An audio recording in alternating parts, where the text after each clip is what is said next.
She's actually on the shrine. Looks absolutely gorgeous, doesn't it? So, welcome everybody to this delightful night. And where's he gone? Where's it? There's certain person who's going off to Spain very shortly to be ordained. So we're going to go and celebrate that tonight, and just be with Stephen tonight on this very special occasion. And he'll be walking out of this Sangha room, walking out of this shrine room. Shall I say Sangha room? Walking out of the shrine room very shortly.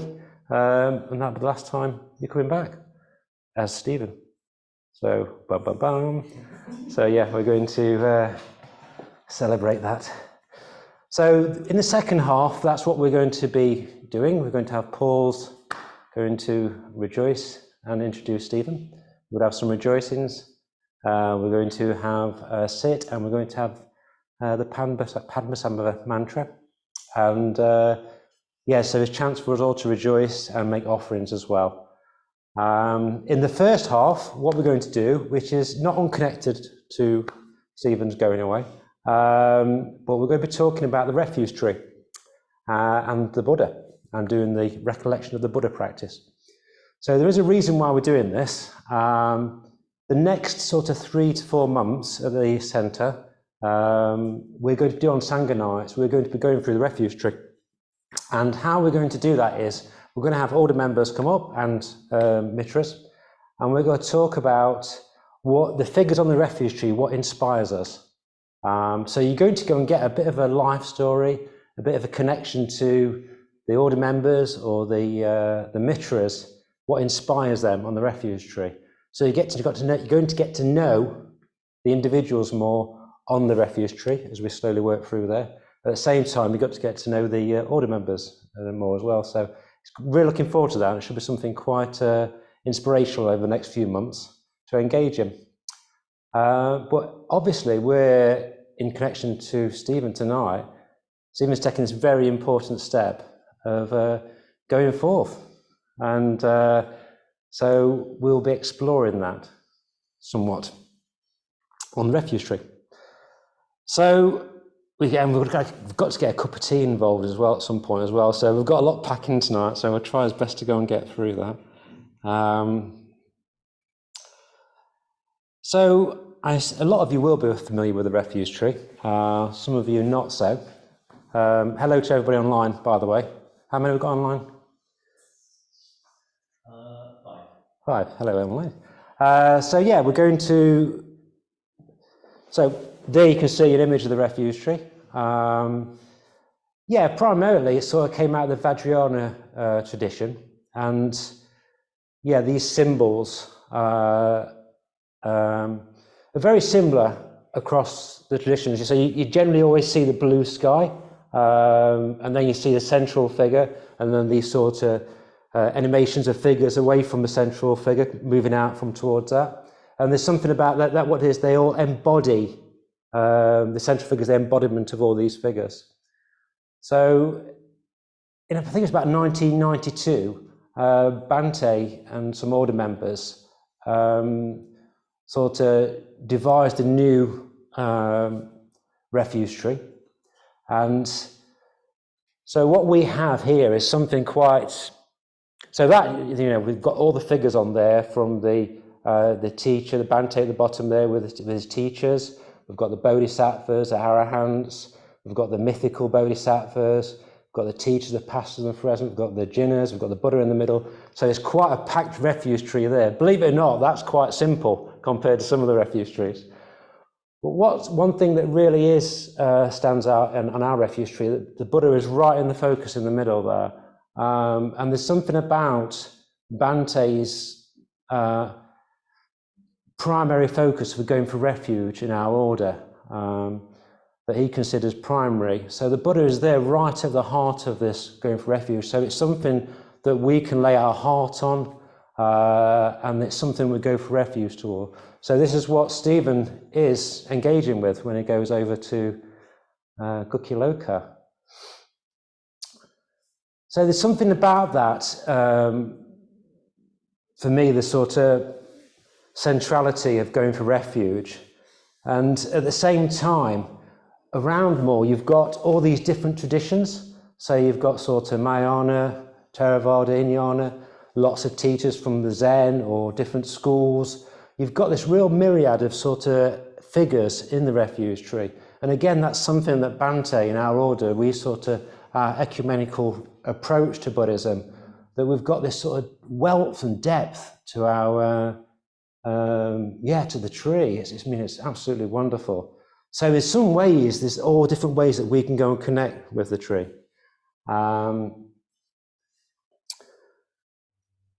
And the thing about this tree is it's not, we've got a little picture there and it looks a bit two-dimensional, but this is not a two-dimensional thing. This is something that is, it's not fixed. It's not a fixed perspective. In some ways it's mythical, some ways it's historical. You can't say it's all mythical, you can't say it's all historical. It's a mixture of everything really, and it's how we respond to that and how we engage with that. So that's the interesting thing, is that how do we engage with the refuge tree? And in some ways, over the next few months, we'll be talking about that, as the order members were mentioning, how they engage with the refuge tree, how they engage with these figures on the tree. And that shifts and changes, because there's dynamic, we shift and change. So sometimes figures might pop out and respond to more than other times. It's quite, in some ways it is a relationship. So when we hear in the future, and I'll mention it tonight with the Buddha, we'll be talking a bit about our relationship to the refuge tree and Stephen's relationship to Padmasambhava. So tonight we'll be evoking Padmasambhava and we'll be chanting the mantra. And this is something that we can do through imagination. So I don't know, these days imagination seems to be one of those sort of faculties that tries to be eroded by society. It's sort of clawing at our phones a little bit. But there's some ways that when we engage with this refuge tree, we can really engage with imagination. And there's a sense of an invitation, I feel sometimes, with refuge tree. There's a sense of we're being invited to engage with this refuge tree, to engage with these figures on the refuge tree. And there's certainly a sense of Shraddha, sort of sense of heart faith we can bring to this. There's a lovely story about Pingyim in the sutras about his engagement with the Buddha. So the Buddha wasn't there, but he sort of imaginatively engaged with the Buddha with faith and Shraddha. And I was sort of struck recently. I know a few of you have probably been to Adhisthana and Urgent House. So Bhante is sort of a little wing that's off the side there. They've left it as like sort of a bit of a museum side of it, but they've also left it as his room, like in situ. It's almost like he just walks out. It's very strange, but it's really beautiful because surrounded in the room is all these sort of images, memorabilia, gifts of all the teachers and bodhisattvas and Buddhas, and you feel like you're actually engaged in the refuge tree walking through his room. You feel supported and that's around you. And I was very struck. I thought, that is how the refuge tree feels to me. The image, you build this up in the practice. I'm a bit rubbish at it, to be honest. I'm a bit struggle to do that. But I can have quite a good felt sense of those figures around me and being in contact. And I certainly felt that when I went to see Bhante. So I do heartily recommend you go there, but there's something like, it was a beautiful space, a lot of gratitude. I could just feel it coming through.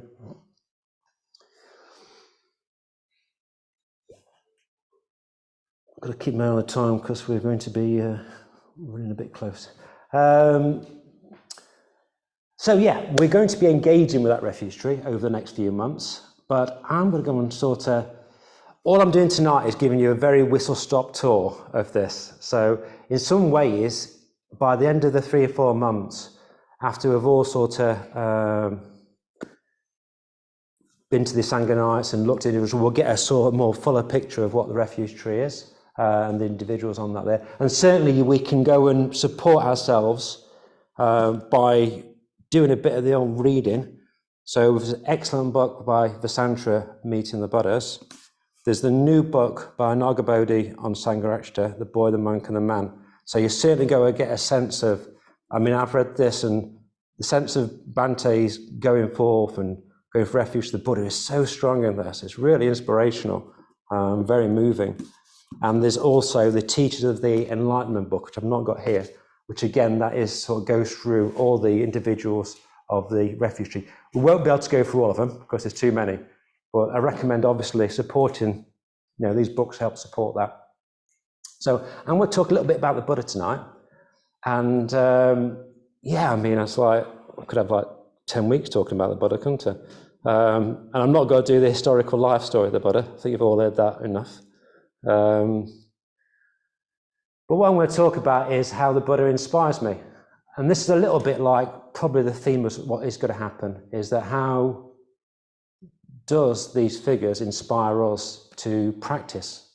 So how does the Buddha inspire me? So we've got the Buddha there in the center. It's quite a realistic looking fellow on this one. And on the side you've got Dipankara and Maitreya. So that's the Buddha of the past and the future. So that represents beyond time and space. I certainly haven't got any chance to unpack that now. I don't think I could. But yeah, there's something very mysterious about that. So we've got the Buddha in the center there. So first thing that struck me about the Buddha is sort of the form and the image of the Buddha, the rupa. How attractive I find that. There's something about finding that image really, really attractive. I think when I came to the center, before I even knew anything about Buddhism, the image of the monk, and particularly the Buddha, I found attractive. And, we see the Buddha everywhere, don't we? In dead inappropriate places. It could be in a blinking bar, or it could be, not physically, but it could be, the Buddha bar or the Buddha hairdressers, or, you see them popping up everywhere in the garden centres. Oh my God, the garden centres are awash with the Buddhas, aren't they?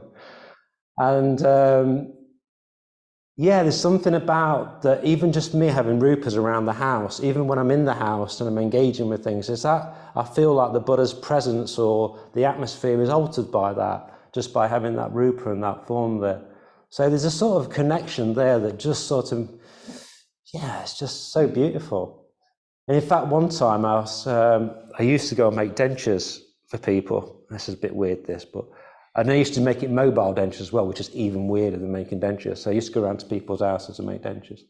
And there was one woman who was actually terrified of dentists, so she never went to dentists at all. And she managed to got hold of me, and so I went to go and see her. And I opened the door, and I have never seen so many Buddhas in my life in the house. There's Buddhas everywhere. Buddhas on the shelf, Buddhas on the fridge, Buddhas on the mantelpiece, there's everywhere. And I said, wow, are you a Buddhist? And she went, no, I just like the statues. I just like them, I just like the images. She says it makes me feel really nice and calm. And so she'd sort of just collected Buddhas and rupas because she makes her feel calm. It made my job easier for shoving my hand in her mouth and taking an impression, and she was fine. But the Buddha helped me in that way. But there's certainly something for me about that form of the Buddha that I find attractive and beautiful. And certainly when you go to Spain, your robes, hopefully they'll fit you. I've had inside knowledge that someone's been trying to make sure they do fit you. But you will be wearing the robes, and that in itself, you feel like, you are following the Buddha. You are a disciple following the Buddha's footsteps. Something about wearing, it is a beautiful, simplicity, that renunciation aspect is beautiful that I found. So the other thing is about that part of being a disciple of the Buddha. So the fact we all sit in here now, we all are following the Buddha's footsteps. So this Shakyamuni is the Buddha of our era. So Dipankara and Maitreya, the past and future. But this is our era of the Buddha Shakyamuni. And we wouldn't be sitting here now if he'd not turned the Dharma Chakra, if the wheel had been turned. So in essence, we are all following the Buddha in some ways, else we wouldn't be here. So we're all disciples of the Buddha. I know some people probably sort of wince at the word disciple, but there may be some sort of baggage around that. But also, personally, I feel there's some sort of a sense of beautifulness and absolutely joy in following something that responds to higher ideals in life that I never could imagine, and also see the antithesis around me, something to follow, you know. So the idea of me to be a disciple in that, I find that quite moving and quite beautiful. But we all hear, you know, from Bhante, when I said, you talk about Bhante's going for refuge and how he did that, you know, following the Buddha's footsteps, his pilgrimage, and we are all from that. So for me, that sort of feels slightly revolutionary. I quite like the aspects of the Buddha. I always think the Buddha is slightly a revolutionary guy, you know, did something very counterintuitive to his time. And I think sometimes I feel like now, like, things ain't right, but the Buddha, I can hold on to that revolutionary aspect and engage in life in a different way from how we're sometimes told to be living our lives. And there's something about I feel like I'm connected to the Buddha, I have sort of a sense of acting in accord to the Buddha. So a few weeks back, I had sort of a bit of a difficult, I had to do something that was a bit more difficult for me, shall I say, and yeah, a few months back. And what made me go and act in a way which is a more of compassion, we're more in the line of wisdom and love and kindness, was to act as our Buddha would want me to act, or I would act in the presence of the Buddha. And that sort of lifted me up and allowed me to go and act in a certain way that was more in harmony with what I feel in my heart, even though this body sometimes and mind says otherwise. And the next day, man, I sat in the kitchen at work and I just completely felt at ease and like quite blissful, actually, like something had been released. But I just felt this is the spiritual life. The spiritual life is the life. It's the only life, really. The only life that gives worth and value and meaning. And I thought, wow, the spiritual life is the best of lives. It doesn't always feel like that, but it did. But that's because I was working in accord with the Buddha. So that inspires me, that when I follow the Buddha, this happens. Yeah, and I think the Buddha is somebody I can rely on. So, you know, I'm very blessed. I've got a wonderful family. I've got, you know, great job, a job I love. I've got, you know, security. But I know that those are all transitory, but I know the Buddha isn't. And I feel that's something I can rely on. And that again feels like, you know, sometimes, I don't know if you all experience this, you know, sometimes when you're like, life's a bit crazy, you're doing a lot of listening to people, a lot of people talking, you're getting a lot of this at you, and you're doing some, you know, with a bit of compassion, I should say, you're listening to people. But sometimes you feel very, very overwhelmed. And sometimes you think, God, I wish someone could really listen to me. And I think sometimes I can just sit and I feel like the Buddha is listening to me. There's that space for my heart to be listened to. And that's, again, that really, really connects me to the Buddha. Yeah, so I think that's kind of all I want to go and say about the Buddha particularly.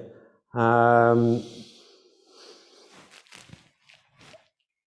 what we're going to go and do now is a practice called Recollecting the Buddha.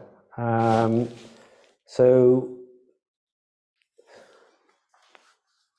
what I suggest we just do is just sit in this space, and I'll drop some epitaphs in of the Buddha, and we'll just sit in that space and just notice how we feel about that, some of the words, how do we feel in relation to the Buddha? Can we get a sense of the Buddha in that experience? So yeah, let's give that a try, shall we?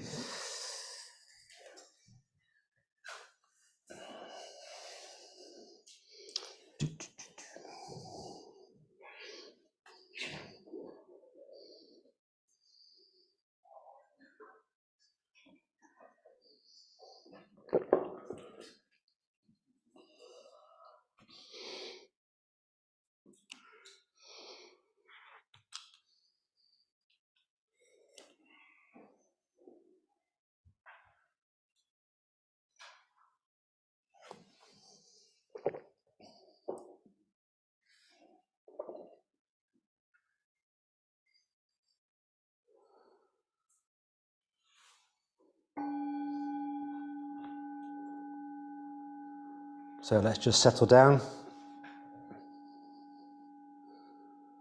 Spend a bit of time just connecting with our body.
Contemplating the Buddha.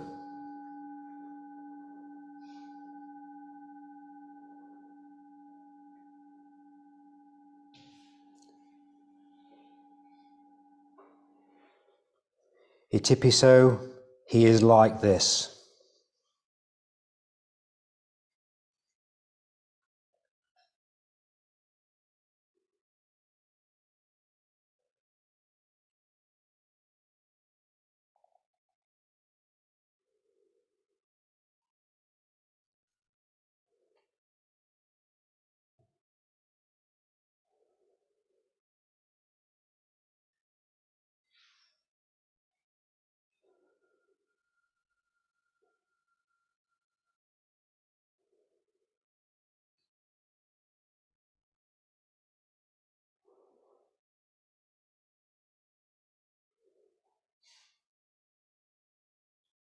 Bhagava, the Blessed One.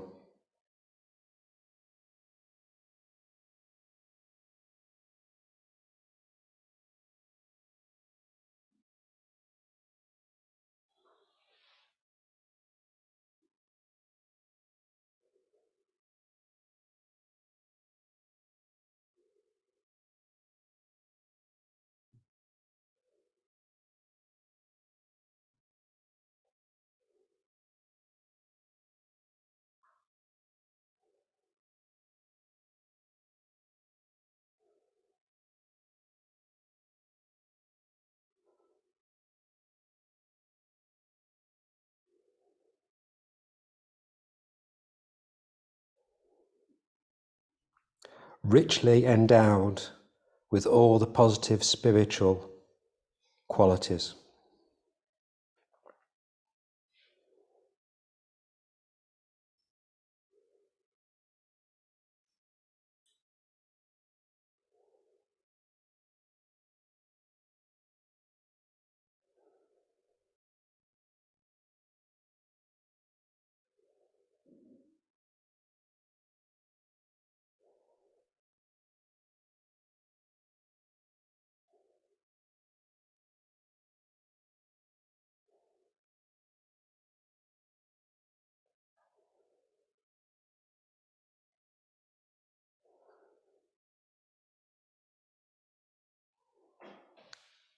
Sublime.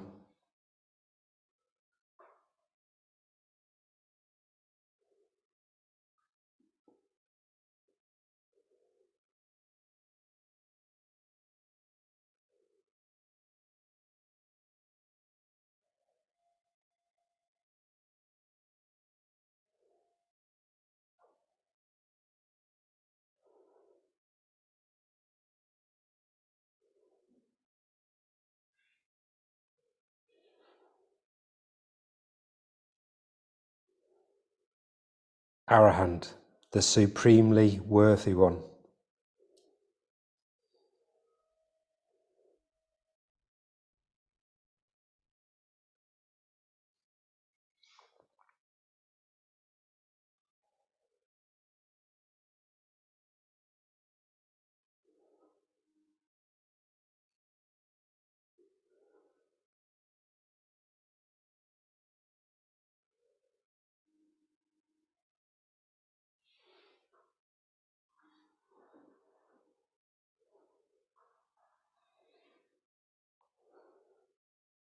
Excellent.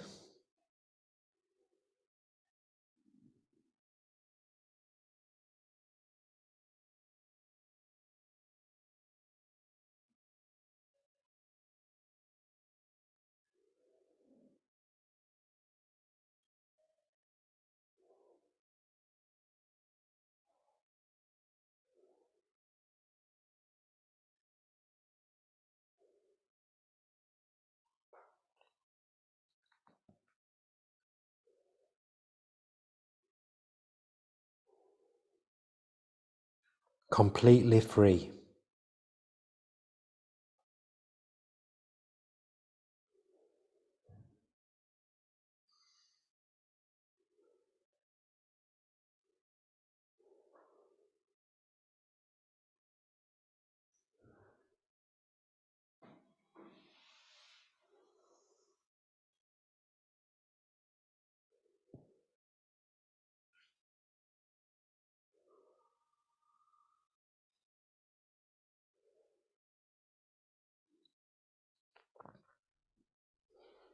He has destroyed defilements and impurities.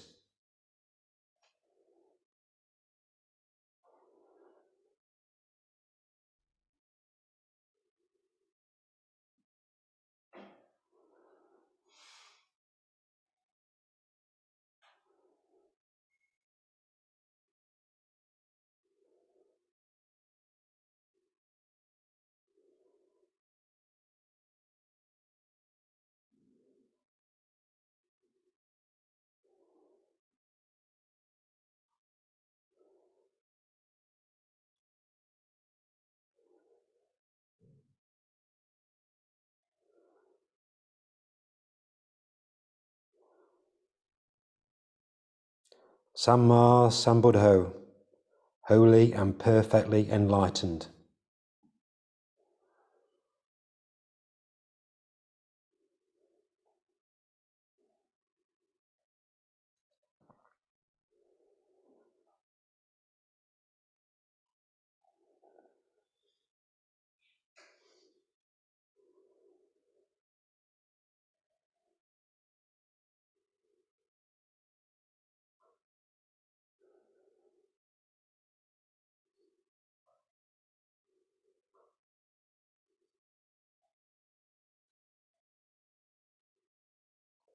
Fully and completely awakened.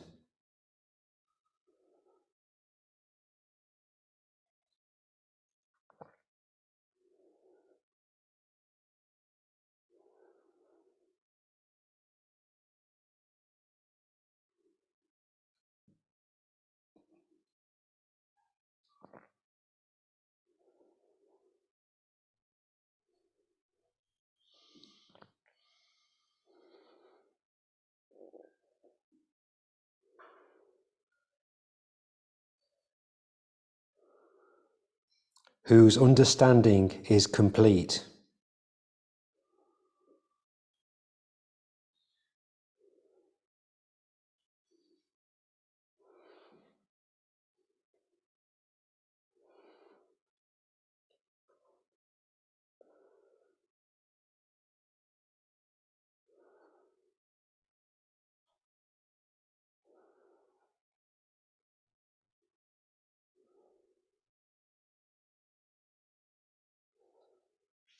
Whose creativity is infinite.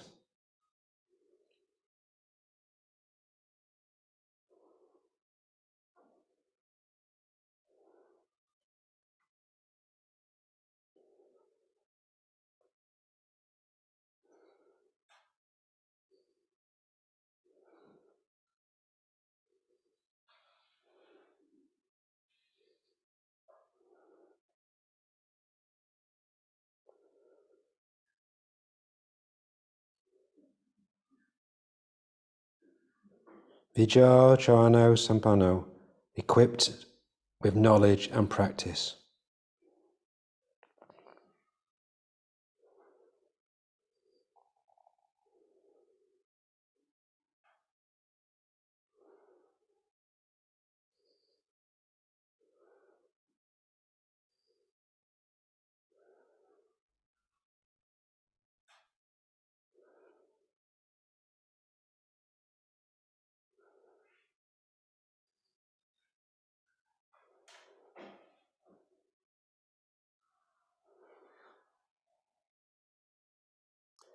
living in accordance with understanding and realization.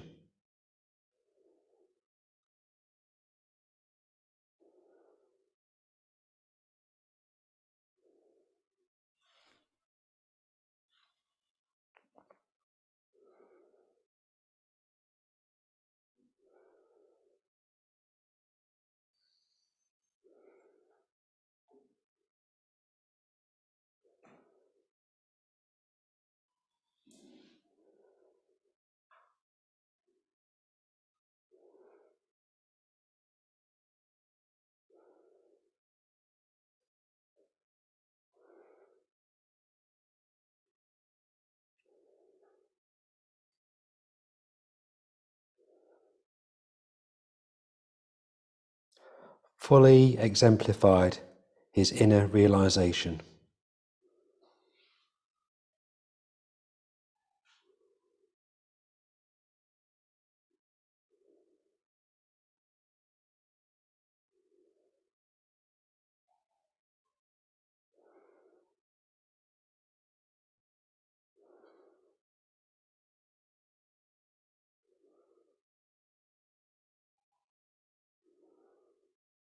Sugato, the happily attained.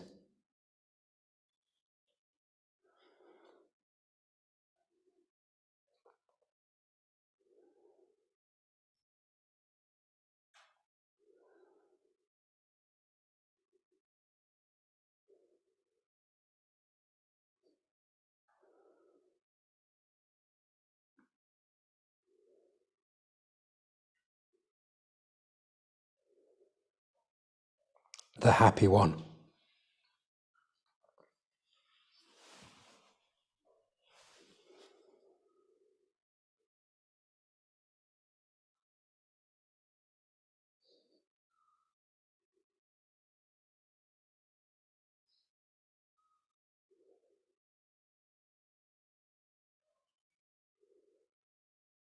Lokavidu, he who knows the world as it is.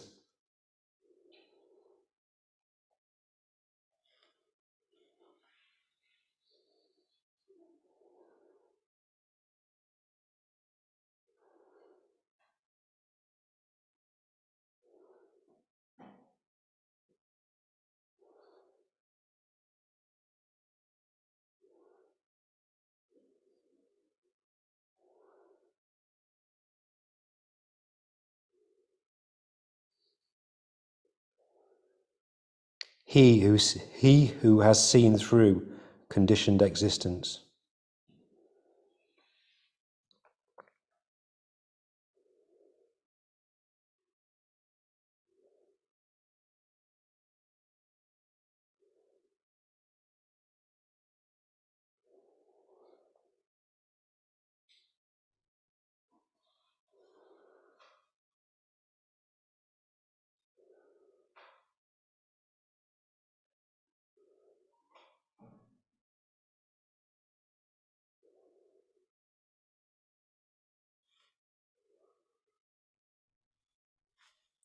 Anutaro, unsurpassed.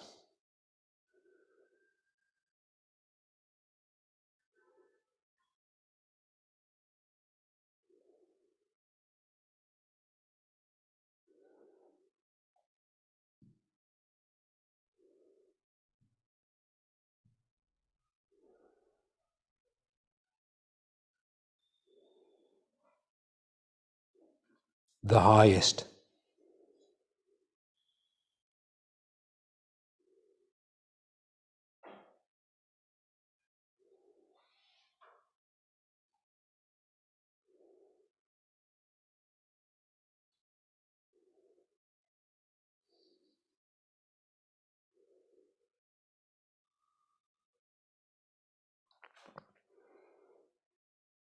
He is supreme.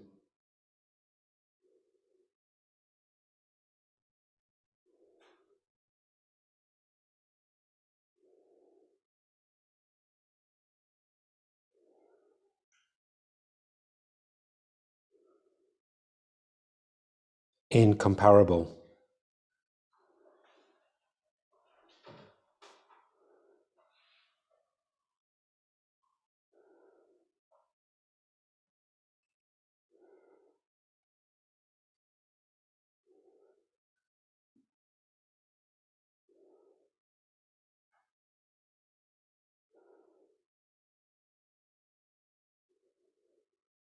Excellent.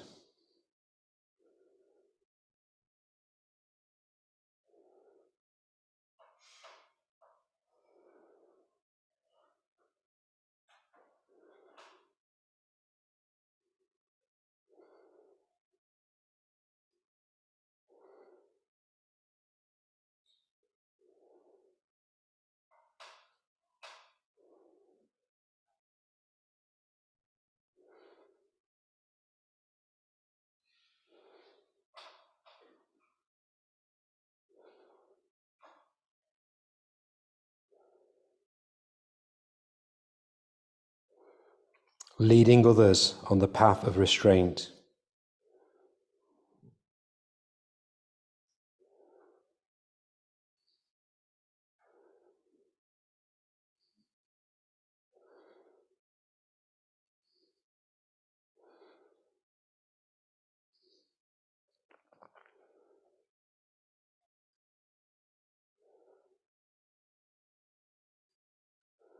Helping us redirect energies to a higher consciousness, to liberation.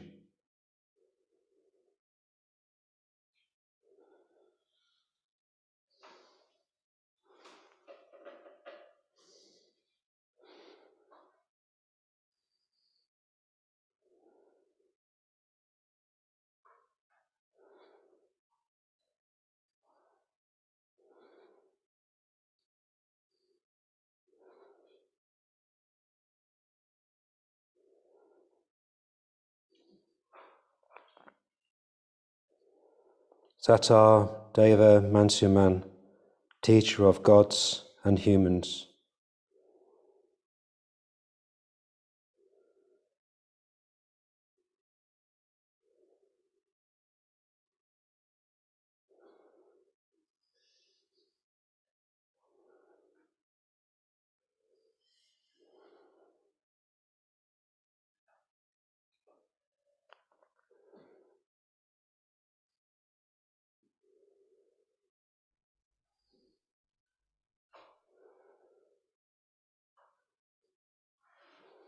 Who makes his teaching accessible to all.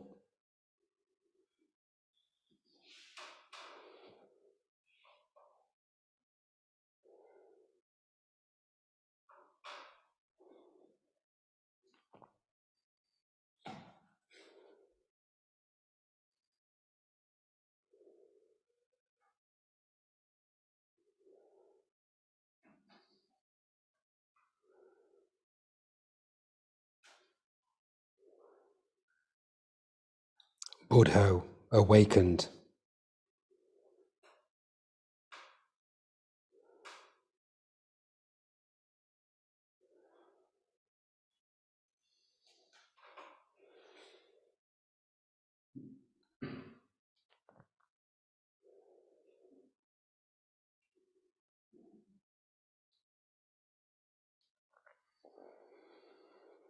Enlightened.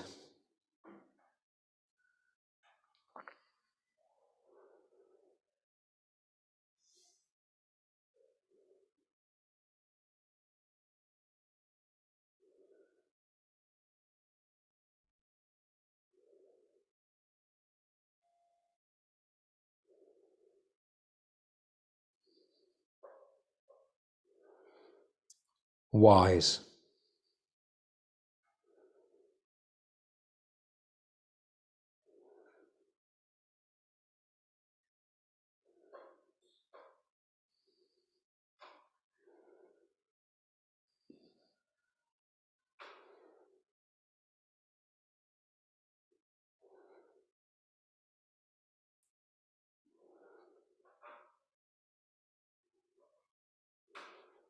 The one who understands.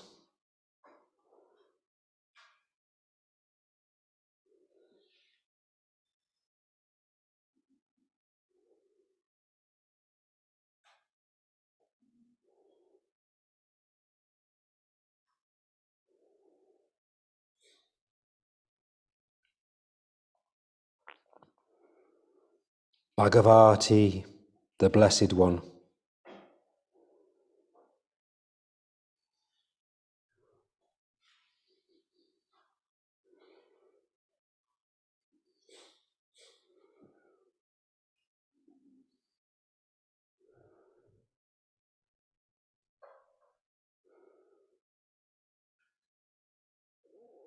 richly endowed with all spiritual qualities.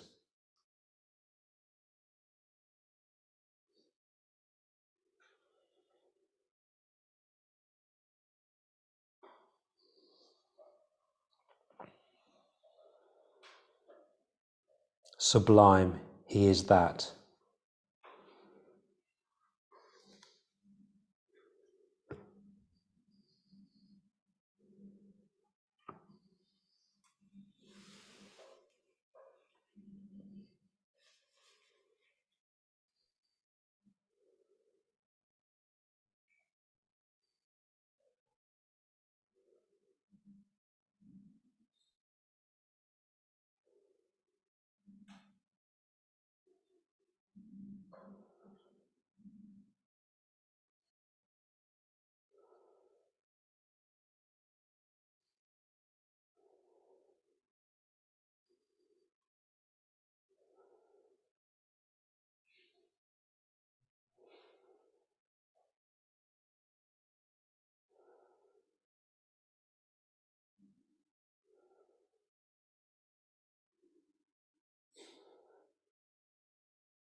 So as we come to the close of the meditation, just notice if any of those epitaphs or words of the Buddha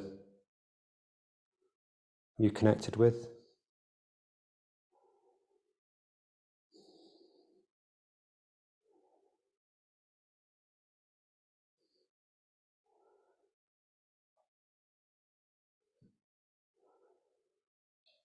Have a sense of the Buddha.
So we're ready for a tea break now, and on to the second half of the evening.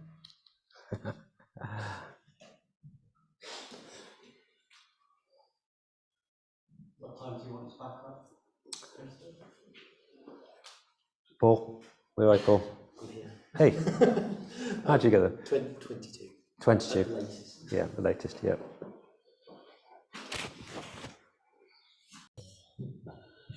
Is that everyone? Okay. Oh, still a couple more. Okay. I'm nervous now. Hi everyone, I'm Paul, for those people that I've not met. So I've got the honour of introducing the second part of the evening, where we spend a lot of time talking about this gentleman over here, Stephen. So I first met Stephen in Padmaloka quite a few years ago now on a retreat that we were both on. And Stephen asked for ordination soon after that meeting. So we've actually spent quite a lot of time together in study groups, in our Going for Refuge group that meets every Saturday morning. But I think probably the best thing is if we get Stephen to talk a little bit about himself first. So you will all you'll have an opportunity to rejoice in Stephen's merits in a short while, but I think Stephen's come prepared, so I'll hand over to Stephen, who'll give you a little bit of an insight into his journey to where he is and where he's going to at the moment.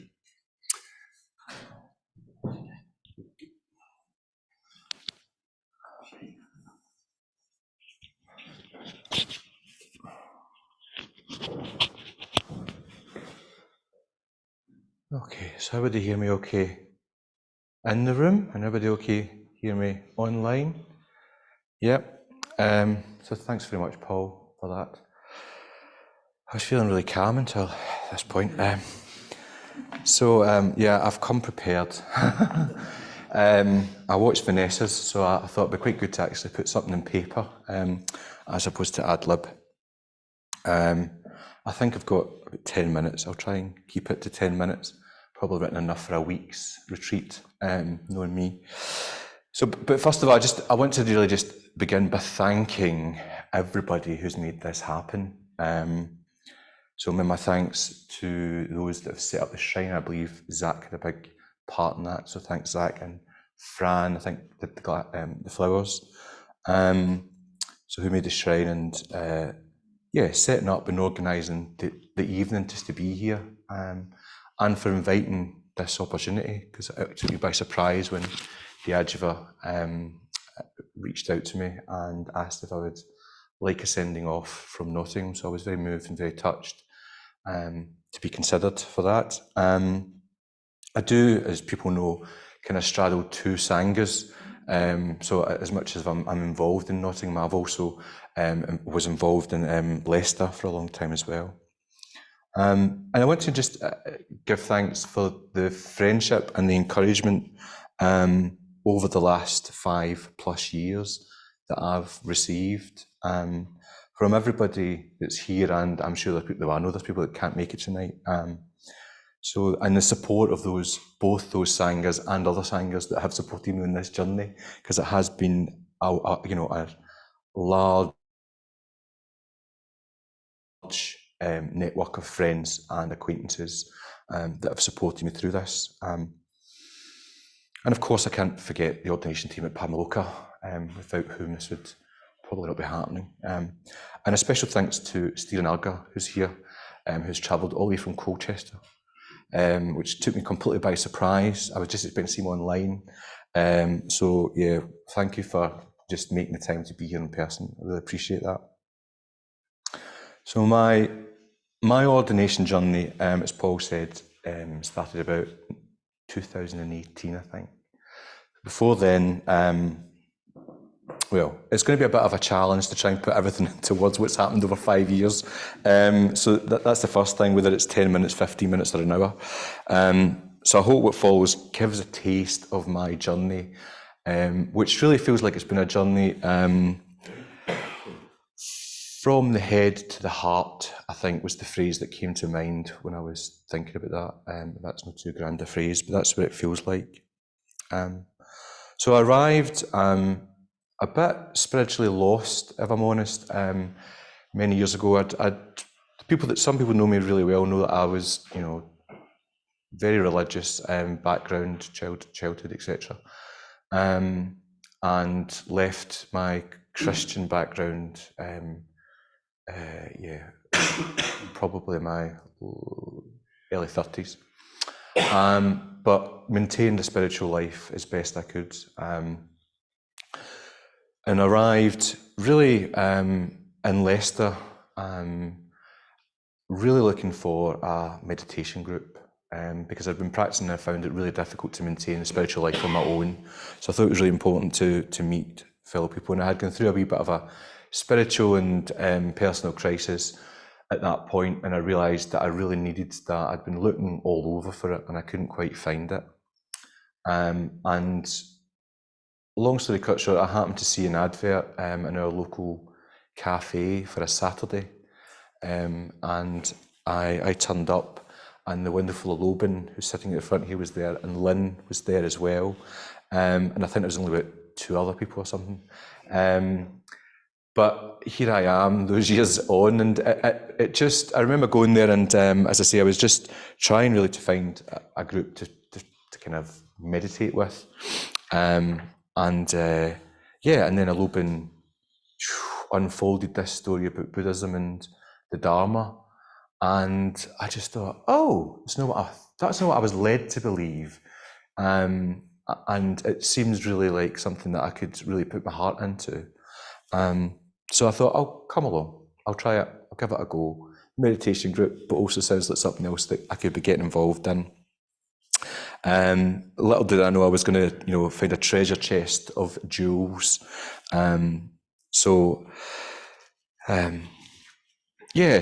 went along. We had the Sangha nights, and we had Sangha retreats, which was great. I think I was asked the first Sangha retreat to give a talk, actually, about my spiritual journey at that point, which again was a real privilege.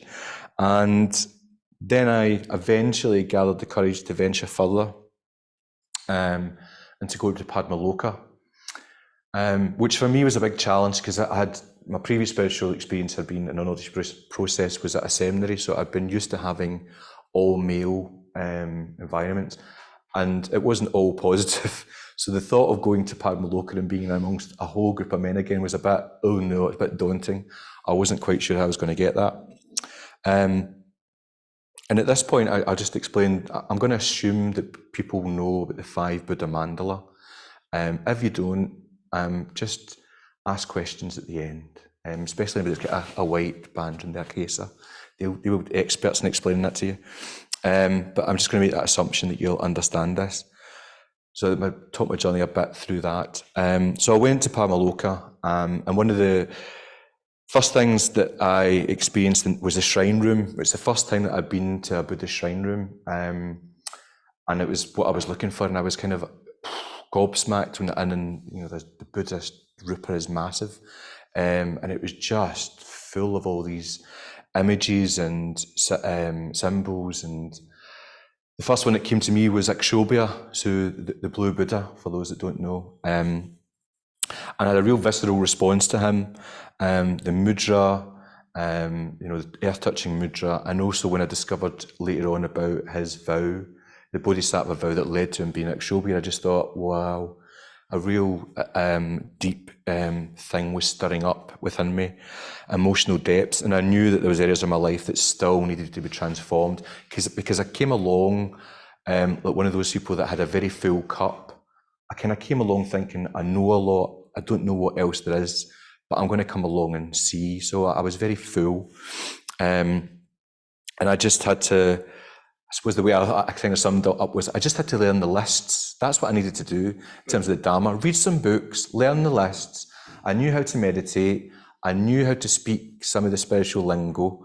I'm sure I would be fine. I'll be fine. And what else is to change anyway? There's not that much depth to it. I've done all my work. I did that when I was in my 20s. What else have we done?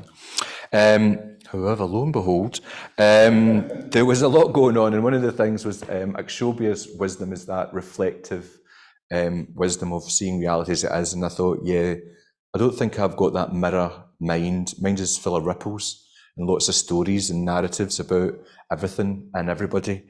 And so that began the process for me. And I held back. I was cautious for the simple reason that I wasn't sure what I was getting involved in. And having been involved in the spiritual path before, I thought, I'm just going to hold my jets, keep them a bit cool, see what happens. And then the second time I went on retreat, so this will be a story of retreats as well. I went to someone who in turn became a spiritual friend, steady and grounded and reliable, and able to relate to that retreat, and was also an Akshobhyan practitioner. And that person really helped me, because I was going through, without them knowing at the time, I was going through some doubts about things. And he asked me to go on a walk, and he just kind of told me his story, and all my answers were given without me having to ask the questions, which was just astounding. And then on that same retreat, I really kind of encountered Ratnasamabha in terms of that generosity and warmth that was given out. And it was that retreat Paul and I were at, that Irene decided to kind of enact the Bodhisattva ideal, the vow, and I'm going to ask for ordination. I've been holding myself back for some sort of artificial stories and reasons, and I can throw myself right in, and that's the challenge, and that's the risk that I took. I sent my letter off for ordination, and amongst all that, I suppose, because all these things happen at one time, they don't kind of happen in the linear process, I suppose, but at the same time, I find I've adopted Amoga Siddhi's energy of unobstructed success, really, because somebody said to me, you do realise that nobody really gets ordained from Leicester? And I thought, red rag, bull, yeah, I don't think so, we'll see about that. So I took that energy and I thought, well, that doesn't seem right to me. I think anybody in the right conditions, make the best of your conditions, can get ordained if you show the right commitment. So I suppose from that point of view, I overcame my fears and reservations. And I went on another ordination retreat, which is called the 10 Pillars, which, I've been on a few retreats, ordination retreats, but the 10 Pillars, I suppose, really kind of helped just break the glass that up until that point had been rather full, and allowed me just to open myself up to realise, actually, I needed the Dharma in my life. I needed the support, and I needed to be honest about the things that I thought that I had under my belt that I clearly didn't have. And it really woke me up to my reality, and let go and be open to not knowing and emptying my spiritual cup. It's kind of the phrase that comes over time and time again. So I then, decided, right, seriousness, not that I was ever not serious, but in a sense, it felt like it gave me a focus. And it's funny, when Jyotita was talking about some of the things, so some of them, I was thinking, the refuge tree, I took up the practice of the going for refuge and prostration practice, and that brought on my development as well. I went on retreats, I supported the Sanghas, as I came along to my study group, I supported here in Nottingham as well, an introductory course, and also came along to the Puja practice night with my good friend Bodhinaya. And filled my life up with those ideals and that work, really, and deepened the friendships. So that was the thing, deepening my friendships with the order members that I was with my brothers in the GFR, the Going for Refuge group, and in the Sangha just in general, spreading my wings. Because one of the things I was told, I'm one of those people that when I'm told something, I just go and do it. I don't question it too much, just go and do it. And if it doesn't work out, then I'll come back and question it. But a senior order member said to me, because of the set of conditions, you're going to have to stretch your wings and fly to get the contacts and the connections that you need with the wider movement. Because as everybody knows, Triratna is bigger than just Nottingham and just Leicester. There's a wider movement going on out there, and I really kind of took advantage of that when I went anywhere on retreat. So I actually Apex Nandi at Danakosha a few years ago. So it's lovely to see you here as well. So it's so I went there and met different people and just made those connections, still got connections. One of the guys that's been invited to go on the ordination course with me was at that retreat many years ago. So it was just amazing the connections you can make. And then I suppose that the movement to the heart part was, so I did all that, been doing all that work, and sometimes you can't always see the results. But I went on a meditation retreat and at Padmaloka, which was an open one. It wasn't a particularly going for refuge or retreat. It was an open retreat for anybody to go along in. And it was a spiritual exercise that Padmasagara led. And we've been practicing the Metta Bhavana quite a bit.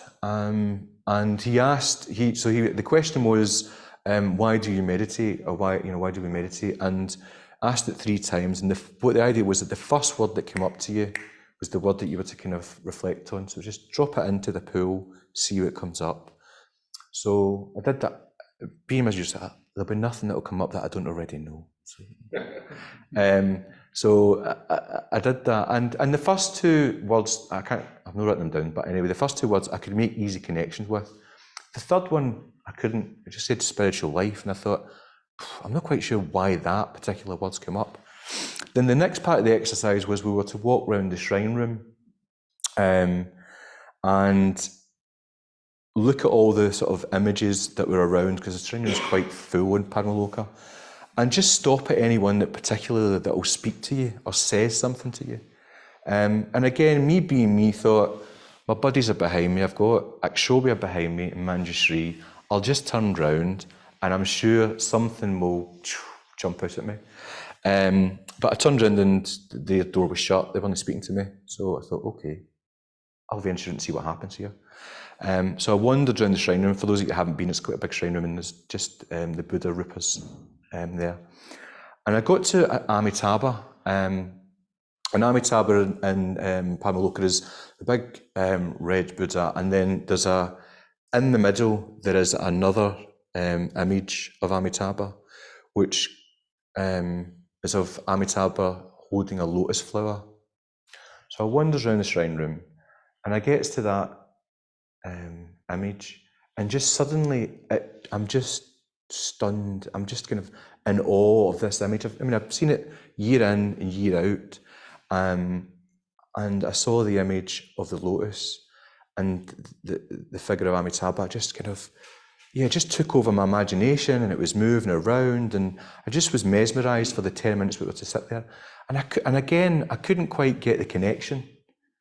So I went and sat back down, and the other thing is that with Amitabha, I tend to have a bit of I wouldn't say aversion to Amitabha, but I just find it a bit, because it's all to do with love and metta, and it can get a bit sentimental for me. And as you can hear, sometimes I find it easier being in my head than being in my heart sometimes, and being vulnerable like that. So I then went to the meditation review, and I was sitting with Padmasambhava talking about my meditation experiences and going through the exercise. And I spoke about this last word, the spiritual life, and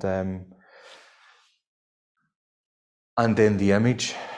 And he then just opened up and remember that Bhante, so this was the connection with Bhante in his memoirs.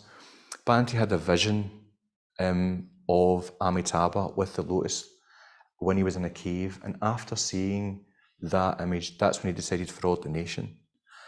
And I've read Bhante's memoirs, I just couldn't remember that scene at all. And the minute he said that, sudden emotion just welled up, and I couldn't speak, because if I spoke, I was just going to be in floods of tears. And Padmasambhava went, and I thought, and I knew in my heart that there was a truth being spoken there about the ordination journey for me, for asking for going forth, realising that it was speaking to a truth in my heart that I always had doubts about.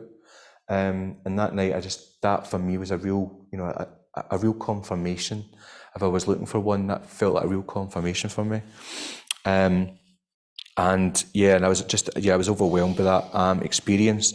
And it wasn't long after that, surprisingly, that the ordination letter arrived. So I was rather stunned when that arrived as well. I suppose where I'm at now, well, I'm looking forward to going away. I've not mentioned Virochana, who's a mysterious Buddha figure, and it feels, in a sense, that he encompasses this kind of reflecting of the qualities of the Buddhas and the Buddha, and the mysterious. And there's not a lot you can say about them. In a sense, I think that journey will continue in the valley, and I will get a connection there of some sort, I'm sure. But however it ends, and hopefully it will end in ordination, at that point, the journey to enlightenment continues. That's how I see it, just being amongst friends and journeying. So hopefully that was 10 minutes. Thanks. That's fine.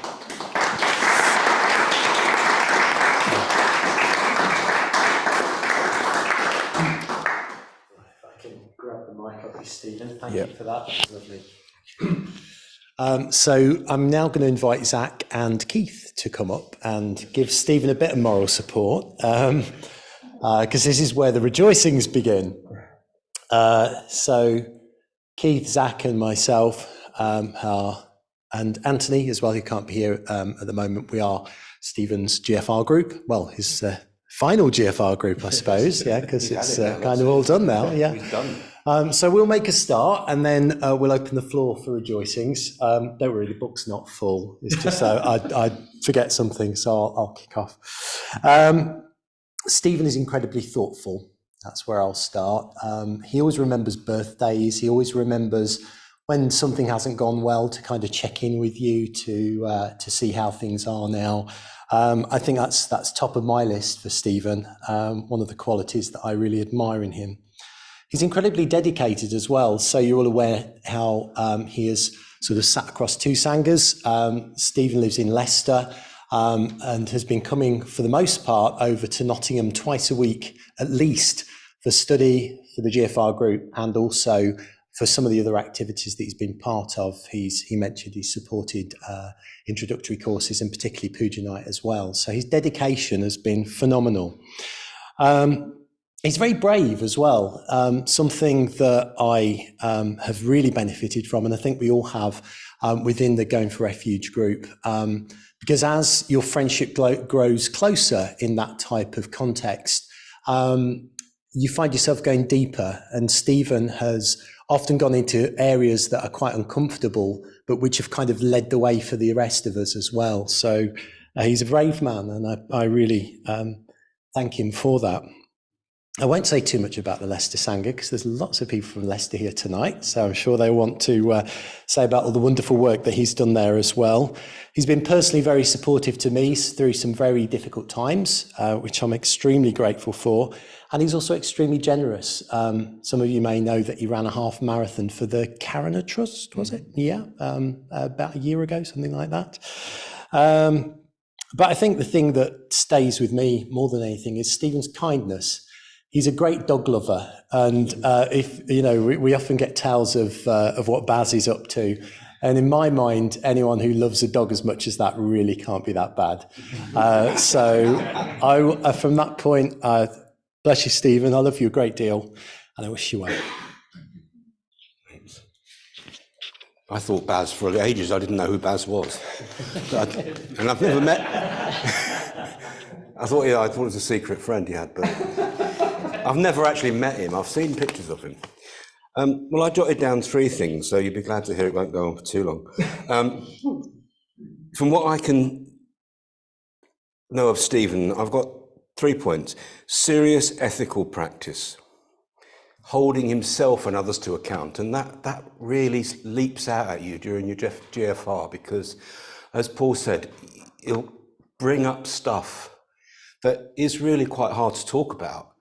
And then we'll start looking down at the ground and thinking, oh yeah, we'll have a little think about that, and that will come out, and then we'll have a discussion about it, and then generally ends happily, and we accept the confession and this, that, and the other. But he's prepared to go and tackle difficult things, and things that he's thought very, very deeply about, and holds himself. Takes it very seriously, but not in a sort of po-face way, but in a serious way insofar as that he's prepared to hold himself to account. You talked about commitment. Paul's talked about commitment. Whatever he does, his work. I mean, Stephen's work sounds, when he relates stories of work, it sounds really hard going at times. And the fact that he's able to commit himself to other things with that type of work that he does is really, really commendable.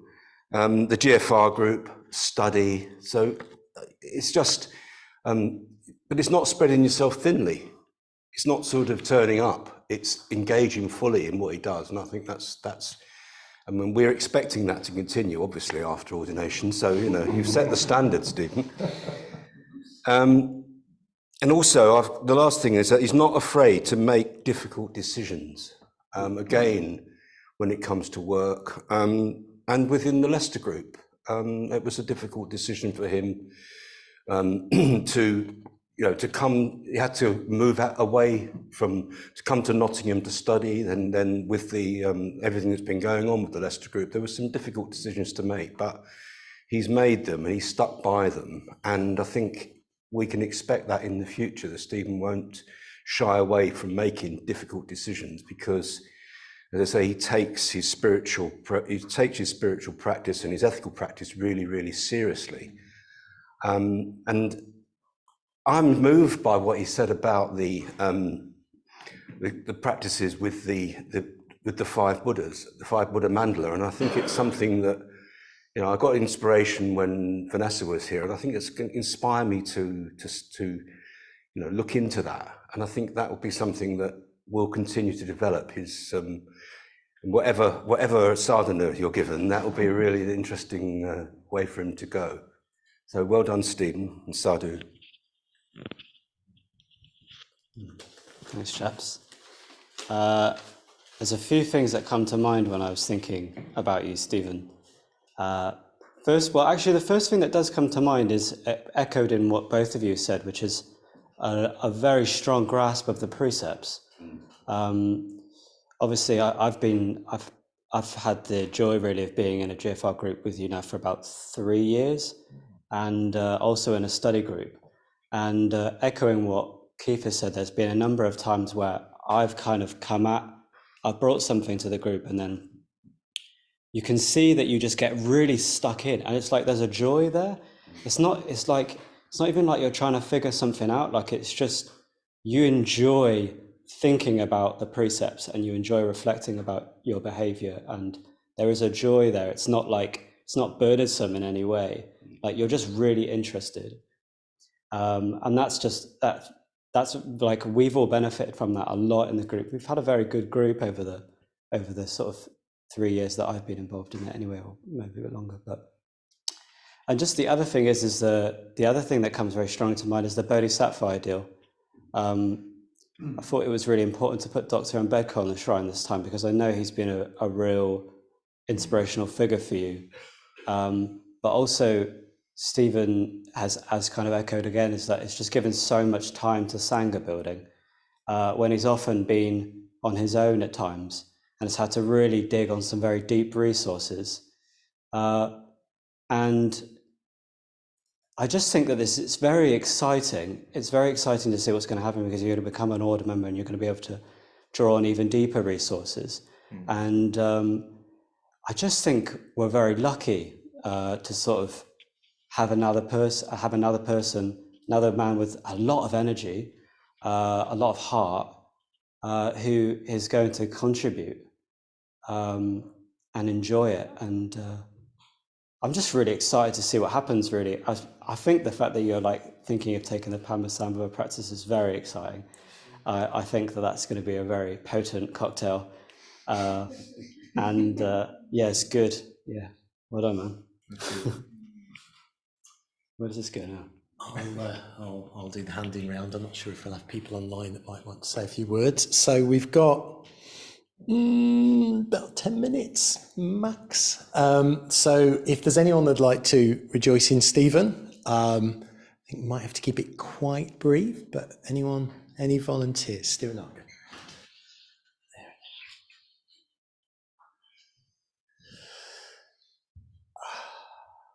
Well, it feels great to be here, Stephen, all the way from the Badlands of Essex to see this moment. We met at Padmaloka, very similar story to Paul, and became friends quite quickly, I think. And 24th of October, 2021, Alobin and myself had the privilege of becoming your Kalyana Mitras. And we were Skyping before Zoom was invented, weren't we? on a very regular basis because of the distance. I think the one thing I wanted to rejoice in, though, is that over that time, that's just a bit of context. Over that time, one of the things I was very aware right from the beginning was that you had some sort of connection with something beyond. That's all I'll say. Some connect, but you didn't really know how to move towards it. And it was really interesting you said about moving from head to heart, because in more recent times, I've seen you doing that, moving from head to heart. And the one thing that the one quality, and this is fascinating, your whole story about which sadhana you're going to take has just been quite interesting for me, because the one quality that comes through is it's that fearless transformation. So you are prepared to step into the difficult situation. You are, for yourself, you are prepared to make the difficult change. So I think Padmasambhava, I think as Zach said, I'm also just as equally excited and terrified of the prospect. And the last thing I'd say is, of course, every time someone joins the order changes. And there's no doubt that the order is going to be much, much richer when you join us. Okay, who's next? I've just got some very brief stuff to say. I think people have covered most of it already. I don't know quite how to word it. You, Stephen, have had the biggest impact on me from a spiritual growth perspective of anyone I've known. And I think I'll just stop there. Okay, who's next? Don't be shy. Dean. I'm going to echo really what Stephen's just said. I feel like the most valuable thing that you've brought to my life, and the thing I'm most grateful for, is how much of a constant you've been since I got involved with the Leicester Sangha. And obviously, you know, I've had difficulty in my practice and home life and all sorts of different things over the last few years. But even when I've been away or felt like I've been away from the Sangha, there's always been a message dropped. There's always been an email coming in, and I'm really, really grateful for that, Stephen. So I wish you all the best, and I hope that contact continues as well, because I really, really value it. So yeah, thank you very much. So we've got anyone online? Cool. Not yet. We do not. Yeah, I was sort of echoing my friend here. I see you as being very steady, which doesn't sound very sexy,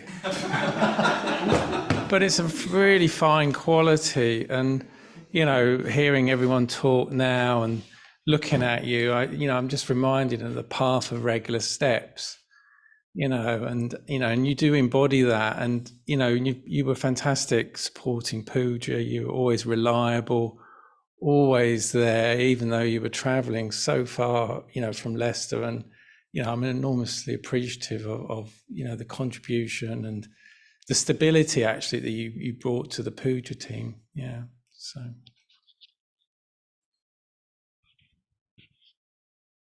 The answer.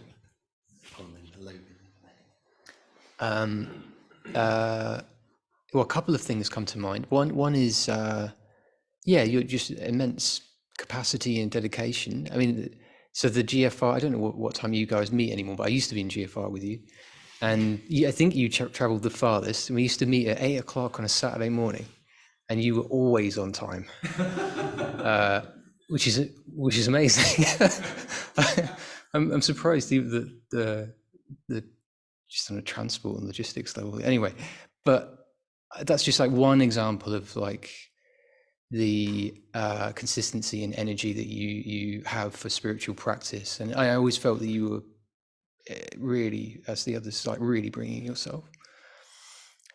The word that was coming up for me spontaneously a moment ago was stalwart.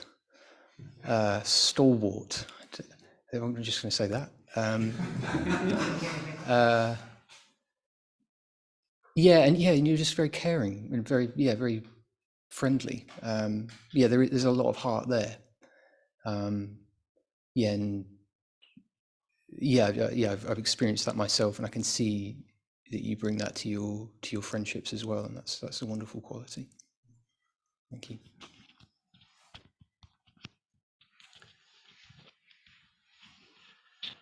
Yes, regular steps has been mentioned, and that was what I was going to say. You often hear people say that the Dharma is very simple. It's very straightforward. You just, it's people that are complicated, and that's when things get troublesome. But it doesn't have to be. If you practice the Dharma in a simple way, then then it's simple, it's straightforward. And I think that's what you've exemplified ever since I first saw you on that Saturday. You've always had this, there's a lovely sort of tension between knowing what you need to do, but not being in any rush. It's like you do it in the right time, in the right way. You're very measured in the way you do things. And it's been very impressive. And I experience a lot of gratitude towards you for all sorts of reasons. I can't quite explain them all, but there's a sense of gratitude. And one of them is around your ability to identify what you need to do and then go and do it. As you say, some people in Leicester, it's a very small pond, and in order to get ordained, you've got to leave or do something extraordinary. And you did the extraordinary. You went out and made the effort and took the initiative that you needed to take to be sitting here now. And you're a tremendously impressive man. And I'm really sort of honoured to be your friend. That's how I feel. And as a little anecdote that I'll just say quickly, when my mum died, I looked after my mum for several years. She had dementia. And then she died. And I was in the house that I'd been brought up with as a kid. And I was sort of banging around in this house, sort of not quite knowing what to do next. And I met up with Stephen. This has nothing to do with anything really, but it kind of expresses how I feel about something important about our connection, I think. But Stephen says, I've got something to tell you, Logan, but it's a bit strange. I said, oh, what's that then? And he says, well, I had a dream about your mum. He says, I've never dreamt about your mum before, but she says to me, could you please tell David, because that's the name that she calls me, thank you very much. I've tried to tell him myself, but he's just wandering around the house, banging around. He says, could you just tell him that, because I've got to go now. And when you said that to me, it felt really important that I heard that. And it captured something about your ability to hold things and convey them in a non-dramatic way, just in a sort of careful, measured way. And it speaks volumes about you, actually. And the order is much richer having you in it. So congratulations and thank you for everything. There's so much I could say more, but anybody else? We might have to draw it to a close there, but that seems like a very appropriate point to finish off. So at this point, I'll hand back to Jyotika, who will explain what we're doing for the last few moments of this evening. I'm going to get a sneaky one in as well. Go on then. Yeah. Hey. Last word. Hey. Yeah, you're going away. Hopefully you're going to be ordained. And you're going to be coming back, and hopefully you'll be joining our chapter. I'm really, really excited for you to be a part of our chapter. And I've had experience of you in the GFR group. And yeah, I'm just thinking it's going to be, our chapter's going to be richer with your presence. I'm looking forward to welcome and support you in that. And I love your talk about your mystery journey, your little bit of that, the spiritual life. Because I can remember being in the GFR group and just talking to you about your adventures in Christianity in Spain. And I was always just taken by something that's dedicated to a spiritual life. And there was just like, I couldn't quite find the home. And you found your home now, and I'm happy to share that house with you. And I really look forward to you coming back and us sharing that time together and deepening our friendship even more. So do, brother. So yeah, we're going to have the next 10 minutes. We're going to have a bit of a sit, and in that, Zach's going to recite a verse, and then Stephen's going to lead the Padmasambhava mantra. Stephen will go and make some offerings, and then we will all have opportunity to make offerings as well. And then Stephen will leave the room. and that'll be the last time that in the shrine room is Stephen. So off he goes, and then we'll all follow him downstairs. We might just overrun just a few minutes, just in terms of how many people come up and make offerings. So if you do need to go at past, more welcome just to go. Yeah, and just in this moment of silence, if we can really just sort of, we've got Bante, we've got a Benka, we've got a refugee, we've got the moon, we've got the Buddha Shakyamuni, and we've got Stephen. And we can hold all these things together in our hearts and wish Stephen well, him going forth.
Riding a tiger, the Guru came. Smile fierce and friendly, eyes aflame. Riding a tiger from coast to coast, with his Vajra he shattered the demon hosts. Guru, great Guru, dispel my sin, hold back the demon hordes within. Transform them to powers that protect the right. Thou the thousand-armed, thou the infinite light.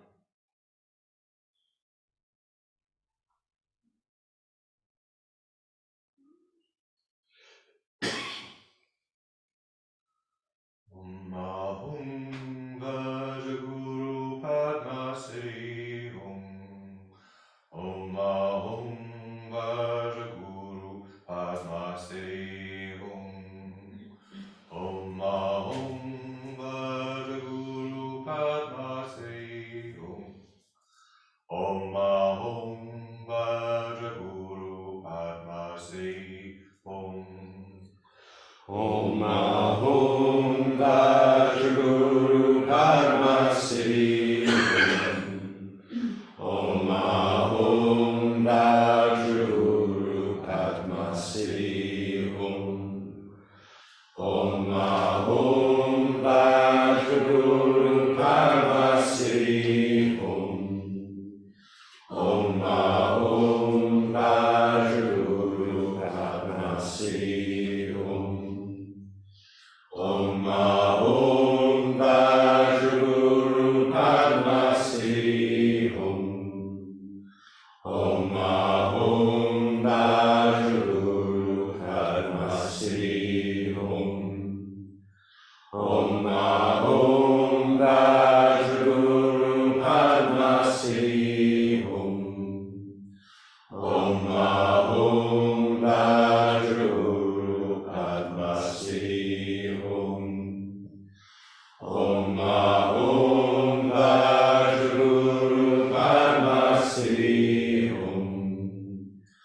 Om Ahum Vajaguru Padma Sri Om.